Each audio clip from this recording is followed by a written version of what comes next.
ಅವಧಿಗೂ ಮುನ್ನವೇ ಮುಂಗಾರು ಮಳೆಯ ಪ್ರವೇಶ ಆಗಿದೆ. ಗಡಿ ಜಿಲ್ಲೆ ಬೆಳಗಾವಿಯಲ್ಲಿ ಉತ್ತಮ ಮುಂಗಾರು ಮಳೆ. ಬೆಳಗಾವಿಯಲ್ಲಿ ರೈತರಿಂದ ಕೃಷಿ ಚಟುವಟಿಕೆ ಚುರುಕು ಪಡ್ಕೊಂಡಿದೆ.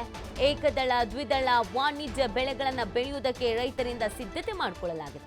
ಬೆಳಗಾವಿ, ಚಿಕ್ಕೋಡಿ, ಬೈಲಹೊಂಗಲ ಉಪವಿಭಾಗದಲ್ಲಿ ಉತ್ತಮ ಮಳೆ ಆಗಿದೆ. ರೈತರಿಂದ ಭೂಮಿ ಸಿದ್ಧತೆಯನ್ನು ಮಾಡಿಕೊಂಡು ಬಿತ್ತನೆಗೆ ಆರಂಭ ಮಾಡಲಾಗಿದೆ.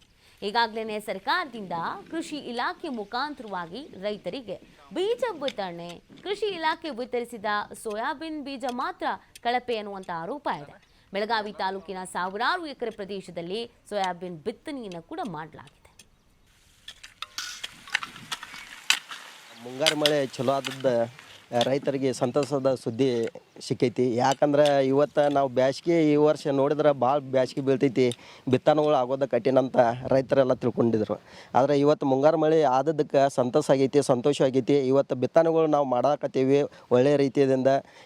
ಇವತ್ತು ಹೆಸರು ಆಗಲಿ, ತೊಗರಿ ಆಗಲಿ, ಆಮೇಲೆ ಉದ್ದಾಗಲಿ, ಆಮೇಲೆ ಅರಿಶಿನ ಹಚ್ಚಾಕತ್ತೀವಿ, ಕಬ್ಬು ನಾಟಿ ಮಾಡಾಕತ್ತೀವಿ, ಸೋಯಾಬೀನ್ ಹಾಕಾಕತ್ತೀವಿ, ಆಮೇಲೆ ಶೇಂಗಾ ಹಾಕಾಕತ್ತೀವಿ. ಮುಂತಾದ ಹಲವಾರು ವಿಧದ ಈ ಕೆಲಸಗಳನ್ನು ಮಾಡಾಕತ್ತಾರೆ ರೈತರು. ಇವತ್ತು ಸಂತಸದಿಂದ ಮಾಡಾಕತ್ತಾರೆ. ಯಾಕಂದ್ರೆ ಇವತ್ತು ಭೂಮಿ ತಾಯಿನ ನಂಬ್ಕೊಂಡು ಇರೋದಂದ್ರೆ ನಮ್ಮ ರೈತರ ಇವತ್ತು ಭೂಮಿ ತಾಯಿನ ನಂಬ್ಕೊಂಡಿದ್ದಾರೆ. ಯಾಕಂದ್ರೆ ಮಳೆ ಬೆಳೆಯಲ್ಲ ಆಯ್ತಂದ್ರೆ ಅವ್ರು ತಿನ್ನೋದಂದ್ರೆ ಅನ್ನ ಕಠಿಣ ಆಗ್ತೈತಿ. ಯಾಕಂದ್ರೆ ಸಾಲ ಸೂಲ ಮಾಡಿ ಇಷ್ಟೆಲ್ಲ ಕಷ್ಟಪಟ್ಟು ಮಾಡೋದಂದ್ರೆ ಅದಕ್ಕೆ ನಮ್ಮದು ಒಳ್ಳೇದಾಗಲಿ ಅಂತ ಮಾಡಾಕತ್ತೀವ್ರಿ. ಅದಕ್ಕೆ ಇವತ್ತು ಮುಂಗಾರು ಮಳೆ ಚಲೋ ಆದದ್ದಕ್ಕೆ ನಮ್ಗೆ ಸಂತಸ ಬಂದೈತಿ. ಆದ ಕಾರಣ ದಯಮಾಡಿ ನಮ್ಗೆ ಒಳ್ಳೆಯ ರೀತಿಯಿಂದ ಮಳೆರಾಯ ಸಾಥ್ ಕೊಟ್ಟಿದ್ದಾನು. ಅದಕ್ಕೆ ಬಿತ್ತನೆಗಳು ಚಲೋ ಆಗಾಕತ್ತಾವು.